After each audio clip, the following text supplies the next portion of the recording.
Captain Laura Bennett adjusted her uniform one last time before entering the meeting chamber. The diplomatic mission to the Vidian Collective had been months in preparation, and as the leader of humanity's first official contact team, she felt the weight of Earth on her shoulders. "Ready, Captain?" asked Lieutenant Kevin Harris, her second in command. "As ready as we'll ever be," Laura replied, taking a deep breath. "Remember, stay calm no matter what they say or do." The doors to the meeting chamber opened. 3 alien representatives stood waiting, each from a different species that made up the Vidian Collective. The tallest had blue skin with ridges along its head. The second was smaller with 4 arms and large, unblinking eyes. The third looked almost plant-like, with green skin and what appeared to be small vines instead of hair. Laura stepped forward and placed her hand over her heart, the human greeting they had shared in previous communications. "On behalf of Earth and all humanity, we welcome this historic opportunity for friendship." The blue alien made a sound that might have been a laugh. "The Earth delegation arrives late, as expected from such a young species." Laura checked her watch, confused. "We're actually 3 minutes early according to the agreed schedule." "The schedule changed," said the 4-armed alien. "We sent notice an hour ago." "We received no such notice," Kevin said quietly. Laura maintained her smile. "Let's not worry about the time. We're here now and eager to begin our talks." For the next 3 hours, the humans tried to follow the careful diplomatic plans they had studied. But the Vidians constantly changed the rules. They interrupted when Laura spoke. They demanded water served at specific temperatures that changed every time. They insisted on rearranging the seating 5 separate times. "Now we will discuss territory rights," the plant-like alien announced suddenly. "I thought we agreed to start with trade possibilities," Laura said, checking her notes. "That was before you arrived late," the blue alien replied. "Now we must establish boundaries first." The 4-armed alien pushed a data pad across the table. "These are the star systems humans must avoid. They belong to the collective now." Laura looked at the map and felt her stomach drop. The highlighted areas included 3 star systems where humans had already established colonies. "There must be some mistake," she said. "Eden Colony has been settled for 15 years. New Montana for 12. These are established human territories." "Not anymore," the blue alien said. "Those systems have resources we require." "We're happy to discuss fair trade agreements for resources," Laura offered. The plant-like alien made a dismissive gesture. "Primitive species do not determine what is fair. You will withdraw from these territories within 30 Earth days." "Or what?" Kevin asked before he could stop himself. The blue alien's skin darkened. "Or we will remove you. Your ships are no match for collective technology. This is not a negotiation. This is us being generous by giving you time to leave peacefully." Laura stood up slowly. The room grew quiet. Even the aliens seemed to sense the change in her demeanor. "Captain," Kevin whispered. "Send a message to Admiral Garcia," she said, her voice perfectly calm. Diplomatic code read. "Yes, Captain," Kevin replied, moving to the communication console. Laura looked directly at the 3 Vidian representatives. No anger showed on her face. No fear. Just a strange, unsettling calm that made even the aliens shift uncomfortably. "The United Earth government authorized me to negotiate in good faith," she said. "I am no longer able to do that. This meeting is over." "You're surrendering already?" the blue alien asked, sounding surprised. Laura gathered her data pads. Her crew was already moving, packing up equipment with practiced efficiency. No words needed to be exchanged. They recognized what was happening. "We're done talking," Laura said simply. The 3 aliens watched in confusion as the humans filed out of the room in perfect order. No shouting. No threats. Just that eerie, professional calm. As the door closed behind them, the 4-armed alien turned to its companions. "What just happened?" None of them realized they had just witnessed the beginning of the most efficient military response in their collective history. Kreltor hurried through the curved hallways of the Vidian Central Command. The junior diplomat's skin was paler blue than usual, a sign of stress among his species. The failed meeting with the humans played over and over in his mind. Something had gone wrong, but he couldn't understand what. He reached the office of his mentor, senior diplomat Vexma, and pressed his hand against the door sensor. The door slid open with a soft hiss. "Enter, Kreltor," called a deep voice from inside. Vexma sat behind a large desk, his aged blue skin now almost gray. Nearly 200 years old, Vexma had negotiated with 17 different alien species during his long career. His office walls displayed artifacts from each of those encounters. "The humans left," Kreltor said without greeting. "The meeting failed." Vexma sighed. "Sit down and tell me exactly what happened." For the next few minutes, Kreltor described the meeting in detail. He explained how they had changed the meeting time, interrupted the human captain, and demanded they leave their colonies. And then their leader simply said, "We're done talking." And they all left. Kreltor finished. No shouting, no threats. They just walked away. Vexma closed his eyes. Those exact words. "We're done talking." Yes. Is that important? Vexma stood up and walked to a shelf. He selected a data crystal and inserted it into his desk reader. A holographic image appeared between them. A star system Kreltor didn't recognize. This was the Axari system, 50 Earth years ago, Vexma said. The Axari were a proud warrior race. They attacked a small human mining outpost, thinking it would be an easy victory. The hologram changed to show the aftermath of a battle. Destroyed Axari ships floated in space. The humans sent a single message before this battle. Vexma continued. "We're done talking." 3 Earth days later, the Axari surrendered completely.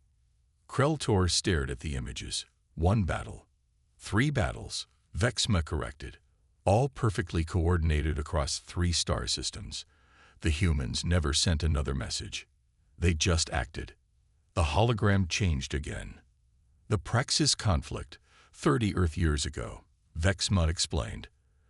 The Praxis demanded human technology. The human commander said those same words before leaving. 4 days later, the Praxis defense fleet was disabled. Not destroyed, just disabled. And the Praxis government received terms of surrender.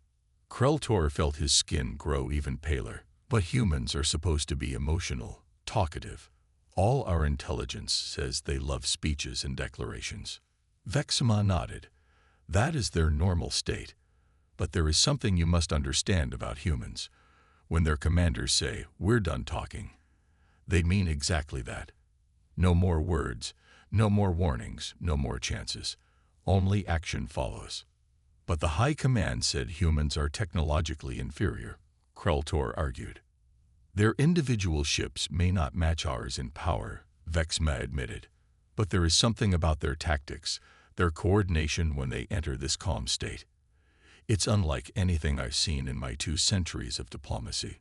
Vexma turned off the hologram and faced his student directly. Something few outside of diplomatic circles understand is that humans don't become emotional in true crisis. Quite the opposite. They become eerily calm. The louder and more emotional a human is, the less dangerous they are.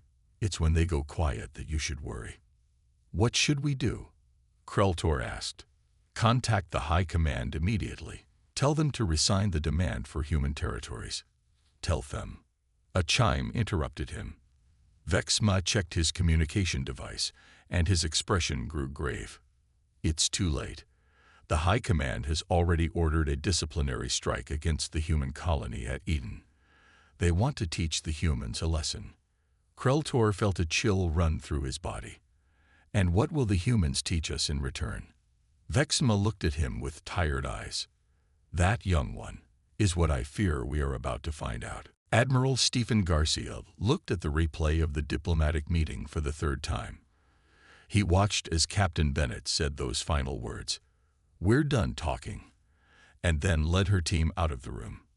He paused the recording and turned to face the 6 officers gathered in the Earth Command Center. "Assessment," he asked simply. Commander Eric Russell, head of intelligence, spoke first. Captain Bennett followed protocol perfectly. "The Vidians showed clear hostile intent with their demand for our established colonies." "Agreed," said Admiral Garcia. "Communication status." "The UNSC Horizon is returning at maximum speed," answered Lieutenant Heather Mills. "Captain Bennett reports no pursuit from Vidian ships, but their tone during the meeting suggests they're planning something." Admiral Garcia nodded and pressed a button on his desk. A large display lit up showing the location of all human fleet assets. He studied it for a moment. "Move the 5th Fleet to these coordinates," he said, pointing to a position near Eden Colony. "Full combat readiness." "Yes, sir," replied Fleet Coordinator Peter Allen. His fingers moved quickly across his tablet, sending the orders. No one in the room raised their voice or showed excitement. They worked with quick, practiced movements. "Time estimate?" asked Admiral Garcia. "The 5th Fleet can reach the defensive position in 8 hours," Peter answered. "Make it 6, Admiral Garcia said. It wasn't an emotional demand, just a simple adjustment to the plan. Peter nodded and adjusted the orders. "What about the civilians on Eden Colony?" asked Dr. Samantha Lloyd, the civilian advisor. "Eden Colony has been on yellow alert since the talks began," replied Commander Russell.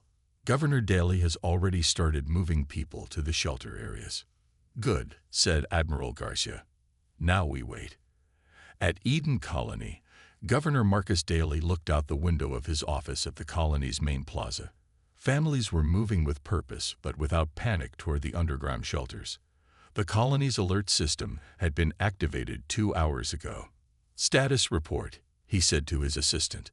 "About 60% of civilians are now in the shelters," replied Alan Wright. "The rest should be secure within the next hour." "And the defensive systems?" "All online and ready. The automated platforms are deployed in orbit." Governor Daly nodded. Eden Colony wasn't a military base, but like all human settlements established after the Axari conflict, it had significant defensive capabilities. Hidden beneath the peaceful surface of the colony were weapon systems, shields, and emergency supplies that could sustain the population for months if needed. In the colony's communication center, Olivia Wright monitored the long-range sensors. She was the first to detect the approaching ships. "Governor," she called over the comm system. "We have multiple contacts entering the system. Vidian signatures." "How many?" asked Governor Daly, his voice calm. 7 ships, warship class." "Understood." "Activate the Eden Colony contingency." Olivia's hands moved over her console, sending the emergency signal to Earth Command. The message contained detailed information about the Vidian force, the colony's status, and a simple timestamp indicating when the message was sent. As she worked, a communication request came through from the Lid Vidian ship. Olivia put it on the main screen. A blue-skinned Vidian commander appeared. "Human colony. This is Commander Zulvar of the Vidian Collective. Your species has shown disrespect to the Collective. This will be a lesson in proper behavior towards superior species. Surrender your colony or face destruction." Governor Daly stepped into view of the camera. Like Captain Bennett and Admiral Garcia before him, his face showed no fear, no anger, just that same unnerving calm. "This is Governor Marcus Daly. We will not surrender. Eden Colony contingency is now active." "What does that mean?" demanded the Vidian. "It means we're done talking," Governor Daly replied, and cut the transmission. In orbit, the colony's defensive platforms activated, their weapons locking onto the approaching Vidian ships. And far away, the 5th Fleet of the human Navy accelerated to maximum speed, heading straight for Eden Colony. Commander Zulvar of the Vidian Attack Force smiled as his fleet approached Eden Colony. The human settlement looked small and vulnerable against the backdrop of the planet. His 7 warships could easily destroy it. "Weapons status?" he asked his second-in-command. "All weapons charged and ready," replied Officer Nevra. "Shall we begin the attack?" "Not yet. Let them see us coming. Let them feel fear." But as the Vidian ships moved closer, something unexpected happened. Multiple defense platforms suddenly appeared on their sensors, emerging from hidden positions around the colony. "Where did those come from?" demanded Zolvar. "Scan again." "The platforms were hidden, Commander," said Nevra, checking her instruments. "They have some kind of cloaking technology. The humans have 20 defense platforms, heavily armed." Zolvar growled in frustration. This was supposed to be an easy show of force. His intelligence reports had claimed the colony was lightly defended. "It doesn't matter. We still outnumber them. Prepare to attack the platforms first. Then—" "Commander," interrupted the sensor officer. "3 human ships detected at the edge of the system." "Only 3. Zolvar laughed. "Against our 7. This will be even easier than expected." The display screen showed 3 human vessels approaching in perfect formation. Though smaller than the Vidian warships, they moved with surprising speed. "Open a channel," ordered Zolvar. "Let's give them one last chance to surrender before we destroy them." A human woman appeared on the screen. She wore a dark uniform with silver rank insignia on the shoulders. "This is Commander Diane Powell of the United Earth Navy. Your fleet is in violation of human territory. Withdraw immediately." Zolvar smiled at the human. "You are outmatched, human. We have 7 warships against your 3. Surrender your colony now." Commander Powell's expression didn't change.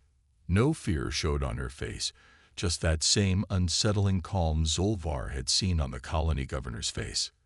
"We will not surrender," she said simply. "This is your only warning." The communication ended abruptly. Zolvar turned to his weapons officer. "Target their lidship. Show them what happens when they challenge the Vidian collective." The Vidian fleet fired their main weapons. Bright energy beams reached across space toward the human ships. But at the last second, the human vessels performed a coordinated maneuver, spinning and sliding away from the attack with precision that surprised the Vidian crew. "They're faster than our intelligence suggested," Nevra noted with concern. Then the human ships returned fire. Their weapons weren't as powerful as the Vidian ones, but they hit with perfect accuracy. 2 Vidian ships reported shield damage. "Continue the attack," ordered Zolvar. "Move in closer to the colony. We'll use their concern for their people against them." As the battle continued, Zolvar noticed something strange. The human ships weren't fighting to win. They were fighting to delay, keeping the Vidian fleet occupied but not pressing any advantage. His communication officer suddenly called out, "Commander, we've intercepted a human transmission." "Play it," Zolvar ordered. A woman's voice came through the speakers. "Eden Colony contingency active. Hold for 47 minutes. "What does that mean?" asked Zolvar. No one on his bridge could answer. The battle continued, with the human ships displaying remarkable coordination despite being outnumbered. The colony's defense platforms added their firepower, making it difficult for the Vidian ships to make any progress. Exactly 47 minutes after the intercepted message, the sensor officer shouted in alarm. "Multiple new contacts appearing. Many ships. They're coming out of faster-than-light travel right on top of us." The tactical display lit up as a human fleet appeared behind the Vidian attack force. 15 warships, led by a massive flagship, had emerged from FTL travel with perfect positioning. The Vidian fleet was now caught between the colony's defenses and the newly arrived human fleet. "How?" gasped Zolvar. "How did they coordinate this?" On the main screen, a new human face appeared, an older man with gray hair and serious eyes. "This is Admiral Stephen Garcia of the 5th Fleet, United Earth Navy. Your attack force is surrounded. Power down your weapons and prepare to be boarded, or be destroyed. You have 30 seconds to decide." Zolvar looked at his tactical display. The human fleet had positioned itself perfectly. There was no escape. Admiral Garcia stood on the bridge of his flagship, the UNSC Defender, watching as the Vidian ships powered down their weapon systems one by one. The battle for Eden Colony was over almost as quickly as it had begun. Only one Vidian ship had tried to fight after his ultimatum. That ship now floated dead in space, its engines disabled by precise shots from 3 human vessels. "Sir, all Vidian ships have surrendered," reported Lieutenant Patricia Chen. "No casualties on our side." Estimated 27 casualties on theirs. Admiral Garcia nodded. "Begin recovery operations for their wounded. Secure their command staff and bring them to the Defender." "Yes, sir." Captain Sandra Miller approached the Admiral with a tablet. "Earth Command has sent new orders, sir. They've authorized reciprocity protocol." The bridge crew exchanged glances. Everyone knew what that meant. Admiral Garcia took the tablet and read the orders carefully. After a moment, he handed it back to Captain Miller. "Acknowledged," he said simply. "Prepare the fleet for departure. Leave 4 ships here to secure Eden Colony." "Destination, sir?" asked the navigation officer. "We'll divide the fleet. Captain Frank Morris will take 5 ships to the Vidian outpost at Proxima. Commander Nickel Winters will take 5 ships to their mining station at Rigel. I'll lead the remaining ships to their military base at Deneb." The orders were acknowledged with quiet efficiency. No questions, no concerns voiced. Every person on the bridge understood what reciprocity protocol meant. For every human target the Vidians had attacked, humans would respond in kind. "Time to targets?" Admiral Garcia asked. "With maximum FTL, we can reach all 3 locations within 18 hours, replied the navigation officer. "Make it so." Meanwhile, in a smaller briefing room off the main bridge, Commander Diane Powell debriefed her pilots after their successful delay action against the Vidian force. "You all performed exactly as trained," she told them. "The delay tactic worked perfectly." "They didn't understand what was happening until it was too late," said Lieutenant Jack Palmer with a small smile. The look on their faces when the 5th Fleet arrived was priceless. "They expected us to be emotional, to panic," added Lieutenant Sarah Foster. "They don't understand how we operate." Commander Powell nodded. "That's always been our advantage. When the stakes are highest, we get calmer, not more agitated." On the other side of the ship, the captured Vidian officers were brought to a secure conference room. Commander Zulvar, his blue skin now pale with shock, was seated across from Captain Miller. "What happens now?" he asked. "Will we be executed?" Captain Miller looked surprised. "Executed? No. You'll be treated according to the Galactic Prisoners Protocol." "But we would have destroyed your colony." "Yes," Miller acknowledged. "And that's why we're implementing Reciprocity Protocol." "What is this protocol you keep mentioning?" asked Zulvar. "For every action against humans, an equal response," Miller explained calmly. "You attacked one colony. We will now disable one of your outposts." Disable, not destroy. "We're not interested in civilian casualties. Our targets are military and governmental only, unlike your attack, which targeted a civilian settlement." Zulvar seemed confused by this approach. "But how will your people feel satisfied without revenge?" "This isn't about revenge or feelings," Miller replied. "It's about establishing clear consequences. Emotions don't factor into it." Back on the bridge, Admiral Garcia received confirmation that all 3 battle groups were ready to depart. "Sir, should we send a message to the Vidian High Command before we attack?" asked the communications officer. Admiral Garcia considered this for a moment. "Send one message to all 3 targets. Offer them one chance to evacuate all personnel. No other communication. And if they refuse, then we proceed as planned." The communications officer nodded and began preparing the message. Around the bridge, the crew continued their work with quiet focus. No rousing speeches were given. No declarations of revenge or justice. Just the calm execution of a plan that had been activated the moment Captain Bennett had said those fateful words at the diplomatic meeting.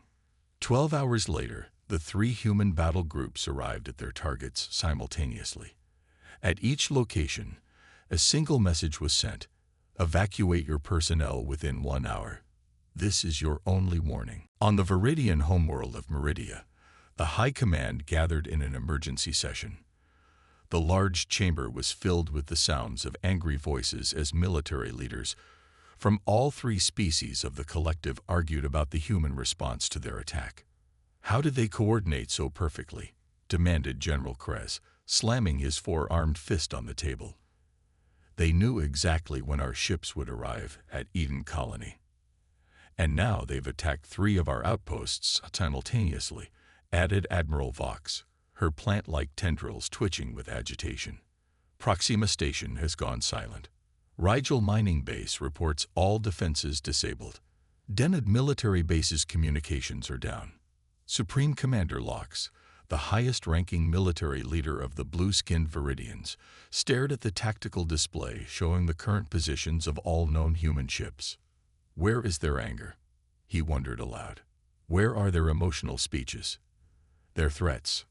A quiet voice spoke from the corner of the room. That's not how humans operate in crisis.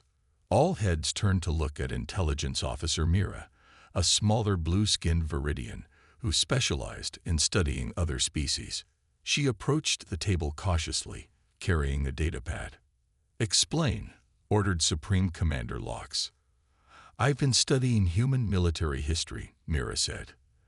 They don't follow the pattern of any species we've encountered before. When truly threatened, they don't become more emotional. They become less so. She activated her datapad, displaying footage from previous human conflicts with other species. Look at their eyes, their posture, she continued. Other species fight with passion, with fear, with rage. Humans start that way too, in small conflicts. But when the stakes become high enough, they enter a different state. They call it combat clarity or tactical calm. That makes no sense, argued General Krez. All beings become more emotional than life-threatening situations. It's basic biology. Not humans, Mira insisted. Their biology is different. Their brains produce chemicals that can actually suppress emotional response during crisis. It allows them to think and coordinate with unusual precision. She played a clip showing human soldiers during a battle. Notice how they communicate with minimal words, often just glances or small gestures. They train for this state. They practice it. Supreme Commander Lox studied the footage. And this phrase they keep using. We're done talking. It's a signal, Mira explained. It tells other humans that the time for words has passed and the time for action has begun. It's like a switch that gets flipped. The room fell silent as the leaders considered this information. Finally, Admiral Vox spoke up. It doesn't matter. We still outnumber them. Our technology is still superior. We will gather our main fleet and strike directly at Earth. Once their homeworld is threatened, they will surrender regardless of this tactical calm. Mira shook her head. I strongly advise against this course of action. You're still thinking of humans as if they were like us. They're not. If you threaten their homeworld, you won't see panic or fear. You'll see the fullest expression of this trait I've been describing. Enough, barked Supreme Commander Lox.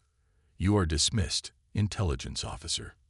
Mira bowed and left the chamber, her shoulders slumped in defeat. As she walked back to her office, she passed rows of view screens showing news from around the collective. One screen showed footage from Deneb Military Base.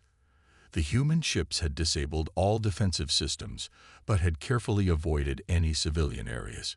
Even now, human medical teams were treating injured Vidians. In her office, Mira found her mentor, Senior Diplomat Vexma, waiting for her. They didn't listen to you, did they? He asked. No, she replied. They're planning to attack Earth directly. Vexma closed his eyes briefly. Then they will learn the hard way what happens when humans say, we're done talking. What do you think will happen? Asked Mira. The humans could have destroyed our outposts, but they chose precision targets instead. They're showing restraint, Vexma explained. "But if we attack their homeworld, that restraint will vanish. They'll fight with everything they have, and they'll do it with that same unnerving calm. Should we warn someone? Try again to stop this." Vexima shook his head sadly. "Sometimes lessons can only be learned through experience. The High Command has made their decision. Now they must face the consequences." The massive Vidian battle fleet moved through space toward Earth. 30 warships, the pride of the collective, formed a powerful arrow formation. At the center, the flagship Eternal Glory carried Supreme Commander Lox himself. He stood on the bridge, watching as the blue-green planet grew larger on the main screen. "Time to Earth orbit?"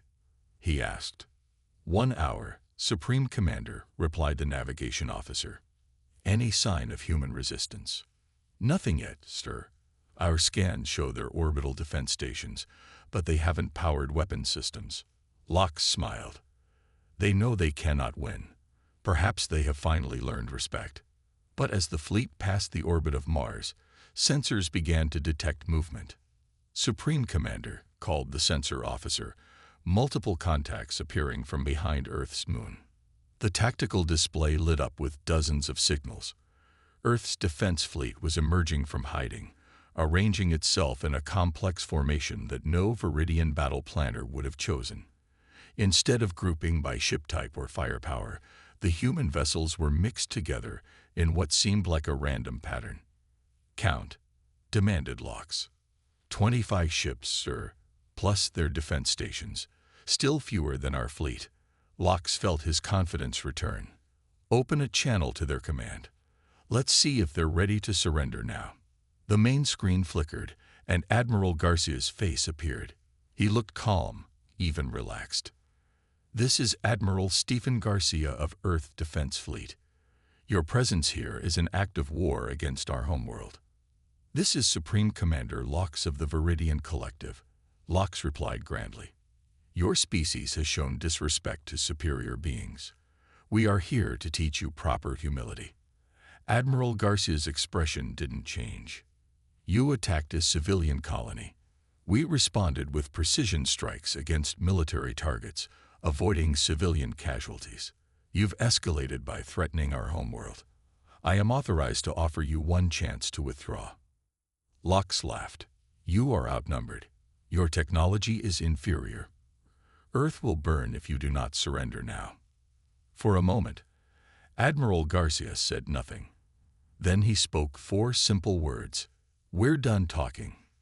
The communication ended. Lox turned to his weapons officer with a smile. "Ready all weapons.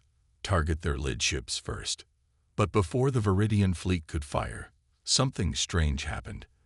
The seemingly random formation of human ships suddenly made sense.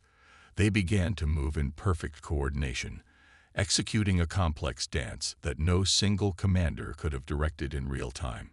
"They're moving into attack position," reported the tactical officer, confusion in his voice. "But their pattern, I've never seen anything like it." The human fleet didn't attack head-on as expected. Instead, they split into smaller groups, each targeting specific Vidian ships with incredible precision. Their weapons weren't as powerful individually, but they fired in such perfect sequence that Vidian shields couldn't compensate. "Return fire," shouted Lox. But the human ships were already changing position, never staying in one place long enough to take direct hits. "Sir, we're losing ships 3 and 7, called the tactical officer. "Ships 12 and 20 are reporting critical damage to engines." "How?" demanded Lox. "How are they coordinating so perfectly?" No one on the bridge had an answer. The battle continued, but it wasn't the overwhelming victory Lox had expected. The humans fought with that same unnerving calm they had shown throughout the conflict. No desperate maneuvers, no panicked transmissions, just quiet, methodical precision. 3 hours into the battle, Lox realized something even more disturbing. The humans weren't trying to destroy the Vidian ships. They were systematically disabling engines, weapons, and communications, leaving life support and other critical systems intact. "Supreme Commander," called the sensor officer suddenly. New contact approaching our flagship. Small vessel, moving very fast. Destroy it, ordered Lox. We can't get a weapons lock. It's using some kind of stealth technology. The small human craft slipped past the Vidian defenses and attached itself to the hull of the flagship. Alarms blared throughout the ship. We're being boarded, reported the security officer. Human soldiers have entered through airlock 7. Lox stared at the security feed in disbelief. A team of humans in combat armor moved through his ship with practiced efficiency. They weren't shouting or firing wildly. They moved in near silence, disabling Vidian crew with non-lethal weapons. Leading the boarding party was a young human male. The name on his uniform read Lieutenant Joseph Carter. 6 weeks after the battle at Earth, Captain Laura Bennett stood at the window of a large conference room on Earth's diplomatic station. Below her, the blue planet turned slowly, peaceful once more. Behind her, representatives from both humanity and the Vidian collective sat around a large table, finalizing the details of a new peace treaty. Captain Bennett called a familiar voice. She turned to see Supreme Commander Lox approaching her. The blue-skinned Vidian looked different now, humbler, perhaps wiser. Supreme Commander, she greeted him with a polite nod. Are the terms acceptable to your people? They are fair, he admitted. More fair than we deserve, perhaps. Laura turned back to the window. Justice and revenge are different things, Commander. We wanted justice, not destruction. Lox joined her, looking down at Earth. Your Lieutenant Carter and his team disabled my entire bridge crew without causing a single death. They could have killed us all. That wasn't the mission, Laura replied simply. I understand that now. Lox paused, seeming to gather his thoughts. There is something I wish to know, if you will tell me. It's about your phrase. We're done talking, Laura said. Yes. What does it truly mean? Our intelligence experts have studied it extensively since our surrender. Laura considered her answer carefully. Different cultures approach conflict differently. Some shout threats, some make displays of strength. We humans did that too, once, long ago. She gestured toward the table where the diplomats worked. But we learned something. When words fail, when threats are exchanged, when diplomacy breaks down, that's when emotions become dangerous. Anger leads to mistakes. Fear leads to poor decisions. So you remove emotion from battle, said Lox. Not exactly. We channel it. We turn it inward, into focus and determination. The phrase isn't a threat or a boast. It's a recognition that words have failed, and actions must now speak. At the conference table, Intelligence Officer Mira sat beside Senior Diplomat Vexma. Across from them, Admiral Garcia reviewed the final document. The treaty recognizes all current human territories, Vexma said, and establishes new protocols for communication between our species. Good, replied Admiral Garcia, and the clause about cultural exchange programs. Included as requested, Mira confirmed. We have much to learn from each other. Indeed, agreed the Admiral. Understanding prevents conflicts better than any weapon system. After the meeting concluded, Captain Bennett found herself walking with a young human officer named Lieutenant Ryan Wells. He had been assigned to the diplomatic station only recently. Can I ask you something, Captain? He requested nervously. Of course, Lieutenant. When did you know the negotiations had failed? With the Vidians, I mean. Was there a specific moment? Laura nodded. When I realized they mistook our patience for weakness and our restraint for fear. Some lessons can only be taught through action. And that's why you said the phrase. To signal that we were moving to action. Exactly. It's not about being done with diplomacy forever. It's about recognizing when talking has become pointless in that moment. They reached an observation deck where crew members from both species mingled cautiously. Human and Vidian children, part of the first cultural exchange group, played together under the watchful eyes of their teachers. Will they understand us better now?